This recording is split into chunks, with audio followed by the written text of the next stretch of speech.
Obsolete, Riehle.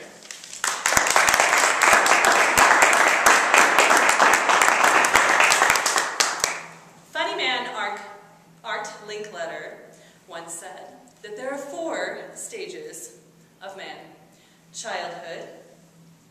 Infancy, childhood, adolescence, and obsolescence. Really? Are those my 2 choices? Adolescence or obsolescence? You see, I have a teenager, and my teenager might think that obsolescence really is the next step to adolescence, because, you know, I've tried to mature gracefully and maintain some sort of relevance in his life, but I finally just got to the point where I realized getting out of touch is just part of the growing process. It's the maturing process, and it's just the way it is, and you know what? I'm okay with that. If that makes me obsolete, well, then I guess I'm just obsolete. But it seems like I may be one of the last few that seems to think that maturing as you age is actually part of the process. There are a lot of those 35 to 45-year-olds out there these days that really think they're the same age as their teenagers. Dreadful. Adults are just simply refusing to grow up. And if that makes me controversial, well, I'm sorry, but before we get all riled up here, let me give you some examples of maybe what I'm talking about. I know you've seen this. We'll talk about maybe some of the problems with this perpetual adolescence, and then maybe I can offer a couple of suggestions to my generation. You see, let me take you back for a minute. Every teenager loves that adult that they can relate to, right? There was one on your high school campus, the teacher that was really cool. He probably had spiky hair, maybe dressed really snappy, no tie, no socks, you know, kind of sauntered in the hallway. Hey, Bobby, hey, John, what's happening? Hey, Mr. Jake, I'm probably not going to turn in my homework again. Hey, no problem. Keep real, man. Stop by the office later. I'll get you, your kid's a rock star. Okay, so that would be today. Maybe you didn't hear that when you were a kid, but wow, that guy is really cool. And that's who my kid wants to listen to, right, is that guy? Or you've seen this one. Mom and daughter walking in front of you. Jeans a little too tight, studded. Okay, maybe it's a little too low here, a little too high here, a little too low here. They turn around. You've got wrinkles on one side and pimples on the other, and that's the only way you can tell the difference.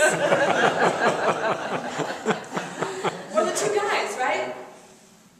Skater dad, skater son, pants hanging down around here, right? My goodness, I really don't want to see that, people. Some of the other things you may have seen. Tattoos, as if they're the real badge of maturity. You know, honey, I'd really like to honor my new puppy. We love him so much. He's so cute, but, you know, I can't seem to find a place for that new tattoo. And, no, there's just no place left. Now, if some of you are finding yourself in maybe 1 or 2 of these categories once in a while, I really don't think that's problematic. But if you find yourself in all of these categories all of the time, please re-examine your life. I don't know what kind of messages you want to send to your kids, but you're not sending great ones to mine, and probably not yours as well. You know, as we all know, perfect parents make perfect kids, right? Now, obviously that's a false expectation. But I think generally speaking, we want to have our kids grow up and make mature adult decisions and be safe and happy and healthy. What kind of decisions are they going to make if our parents are still making immature choices themselves? Let me give you some examples. So when I was a kid, I really looked up to this one particular woman. She was my mom's best friend. She was totally involved in our kids. She was a registered nurse. She's now retired, and that's important. I'll tell you why. She could spin her own yarn and make her own sweaters and make her own jewelry. She was a really amazing lady. Well, recently, I have learned that her new hobby is growing a funny little herb in her backyard. And she gives it to her adult son who likes to smoke it. That's great. What kind of message is he sending? Or she sending? This is a new phenomenon. It's my personal favorite, because I was a single mom for a little while, so I totally understand what that's like. These single parent hookup parties. If you've not heard of this, let me tell you about it, okay? They go online and they meet other singles in their area, and then they show up at these parties where they, you know, have some fun and do some other stuff together. And, you know, the kids are at the grandparents or with the ex-spouse, because, you know, you really can't live when you have kids at home. When they're with the ex-spouse, that's the time when you really get to live. Okay, the rest of the time, oh, that's a parenting stuff, you really don't have to do that. Or worse, the guys I hear that come to these meetings who actually bring the kids with them because they think that's a really cool way to pick up women. Just absolutely dreadful.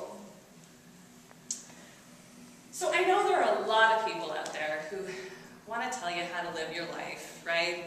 There are the psychologists who want you to find your true selves and be self-actualized to grow up someday.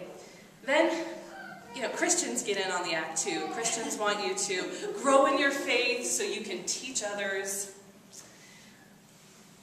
One of my personal favorites is actually a Buddhist monk. He likes to talk about how you can find joy in the simple things, like putting your hands in the warm soapy water when you do the dishes, or finding joy in sweeping the floor, or taking your kids to those countless activities after school and after work until 9 o'clock at night.